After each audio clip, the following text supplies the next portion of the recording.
नमस्कार दोस्तों, study track channel पर आपका स्वागत है। इस वीडियो में हम डिस्कस करेंगे जॉन डन द्वारा लिखी गई एक poem go and catch a falling star, जिसका असली नाम सॉन्ग है। तथा इसे शुरू करने से पहले मैं आपको इस पोयम से संबंधित जानकारी दे दूं, जिससे आपको यह पोयम अच्छे से समझ में आ सके। इस पोयम को 1609 में लिखा गया और 1633 में सॉन्ग्स एंड सोनेट्स नाम के पोइट्री कलेक्शन में पब्लिश किया गया। इस पोइट्री कलेक्शन में कुल 55 पोएम्स हैं। इस पोएम का अर्थ है, जाओ एक टूटते तारे को पकड़ कर दिखाओ। इसमें 27 लाइन्स है, जिसे 3 स्टैंजाज में लिखा गया है।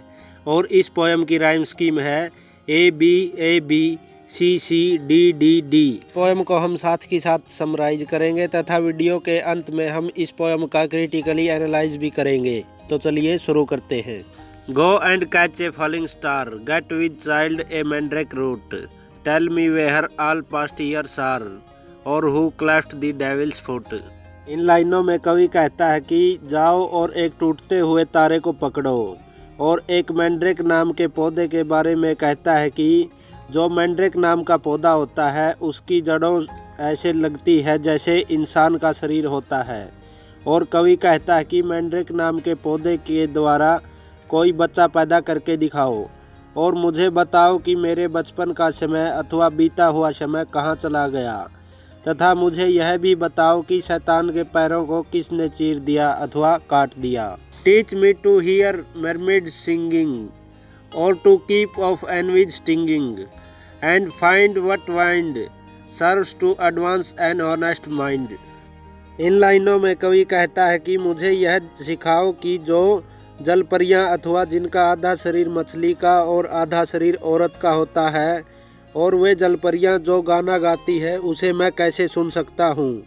या मुझे यह बताओ कि हम ईर्ष्या अथवा जेलसी से कैसे छुटकारा पा सकते हैं।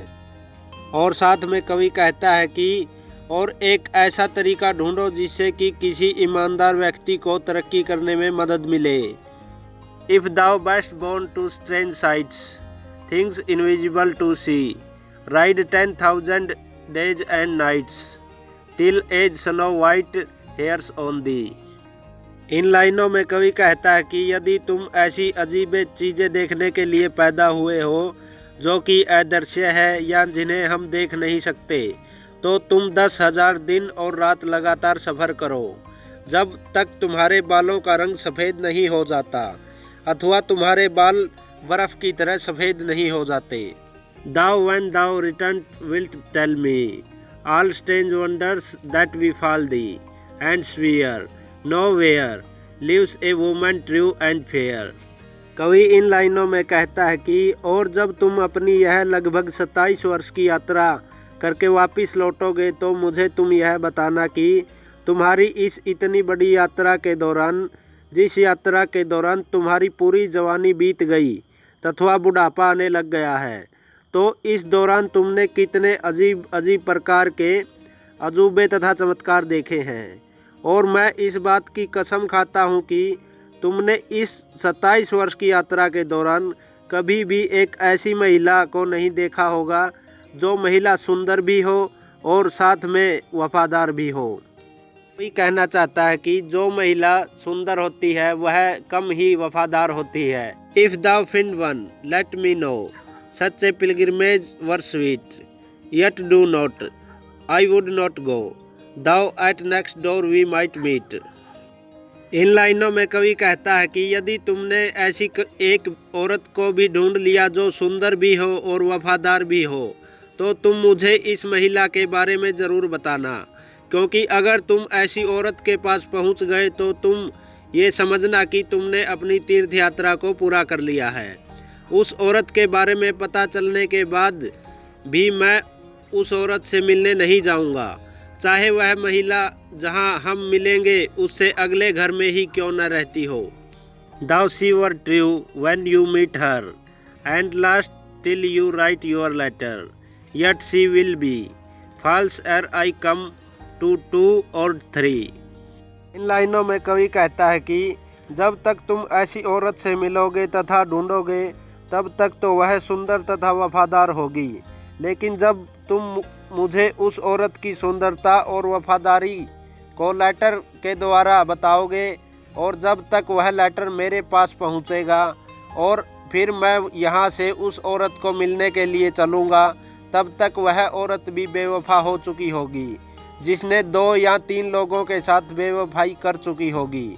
इसलिए मैं उस औरत से मिलने भी नहीं जाऊंगा। इस पोयम में कवि अपने दोस्त से बातें करते हुए उसे 7 ऐसे टास्क पूरा करने के लिए कहता है जो कि लगभग नामुमकिन है।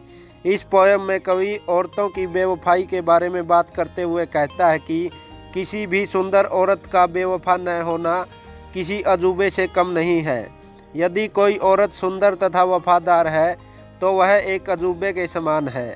कवि अपने दोस्त को कहता है कि जब तुम जवान उम्र में ऐसी औरत को ढूंढने निकलोगे और तुम लगभग 27 वर्ष तक ढूंढोगे तथा तुम्हारी जवानी बुढ़ापे में बदल जाएगी, तब भी तुम शायद ही कोई एक ऐसी महिला को मिल पाओ जो सुंदर भी हो और वफादार भी हो। इस दुनिया में जो औरत सुंदर है वह ज़्यादातर वफादार ही है। इसी के साथ ही यह पोएम कंप्लीट होती है। यदि आपको वीडियो अच्छी लगी हो तो लाइक शेयर कमेंट ज़रूर करें और ऐसी ही स्टडी रिलेटेड वीडियोज़ को देखने के लिए हमारे चैनल स्टडी ट्रैक को सब्सक्राइब कर लें तथा साथ ही बेल आइकन को ऑन कर दें ताकि हमारी वीडियोज़ का नोटिफिकेशन आपको मिल सके। धन्यवाद।